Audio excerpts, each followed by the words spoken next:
தெரியும், இது அர்ப்பணிப்பின் ஜெபம், இது அர்ப்பணிப்பின் கண்ணீர், இது அர்ப்பணிப்பினுடைய வாழ்க்கை. அன்பானுடைய ஒரு தாழ்மை.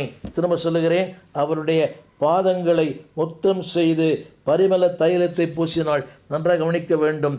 அவருடைய பாதத்தை முத்தம் செய்ய வேண்டுமானால் குடிந்து பணிந்து தரையிலே விழ வேண்டும். என் அன்பு தேவ பிள்ளையே, இதுதான் சாஷ்டாங்கமாய் நாளிலே இரண்டாவது கண்ணீர், ஒரு தாழ்மையில் வருகிற கண்ணீர்.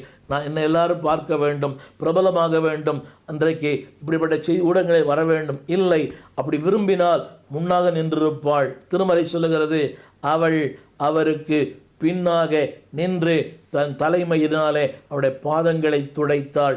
அது மட்டுமல்ல அன்பாளே, எதை குறித்தும் எவரை குறித்தும் எந்த விமர்சனங்கள் டசன்ட் மேட்டர். ஆனால் அவருடைய வாழ்விலே என்றைக்கு தாழ்மை வருகிறதோ அந்த கண்ணீர் வரும். இன்றைக்கு கண்ணீர் வராததற்கு காரணமே, பெருமை இருக்கிறவனுக்கு கண்ணீர் வராது, தாழ்மை உள்ளவனுக்கு கண்ணீர் தானாக வரும். இதைத்தான் பக்தன் பாடினார்கள், தாழ்மை உள்ளிடத்திலே தங்கிடுதே கிருபை.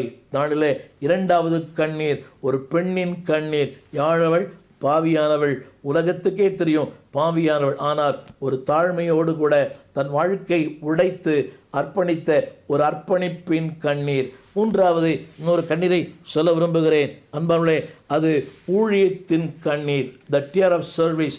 அதாவது அடுத்தவர்களுக்கு பணிவிடை செய்வதனாலே வருகிற அன்பானவர்களே ஒரு அர்ப்பணிப்பின் கண்ணீர். வாசித்து பாருங்கள், அப்போஸ்தலர் 20:19 பவுலடியார் சொல்லுகிறார், நான் வெகு தாழ்மையோடும், ஆரம்ப சொன்னேனே தாழ்மையின் கண்ணீர், வெகு தாழ்மையோடும் மிகுந்த கண்ணீரோடு யூதருடைய தீமையான யோசனைகளால் எனக்கு நேரிட்ட எல்லா சோதனைகளிலும் நான் கர்த்தரை சேவித்தேன். திரும்ப சொல்லுகிறேன், மனத்தாழ்மையோடு மிகுந்த கண்ணீரோடு கர்த்தரை சேவித்தேன். யோசித்து பாருங்கள், சேவிப்பதில் அன்பானுடைய பாருங்க, விளம்பரங்கள் இல்லை.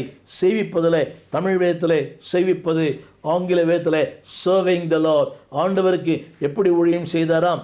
கண்ணீரோடு தாழ்மையோடு. என்னை கேட்டுக்கொண்டிருக்கிற அன்பு தேவ பிள்ளையே, உடைய ஊழியத்தில் ஒரு கண்ணீர் உண்டா?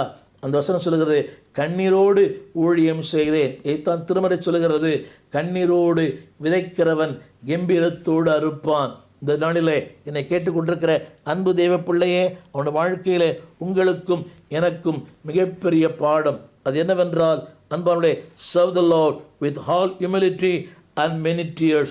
ஆண்டவருக்கு மனத்தாழ்மையோடு கண்ணீரோடு. அன்பு தேவ பிள்ளைகளே, காலம் சென்ற தேவ மனிதர் டிஜிஎஸ் அவருடைய செய்தியிலே கண்ணீர், அவருடைய ஜபத்திலே கண்ணீர்.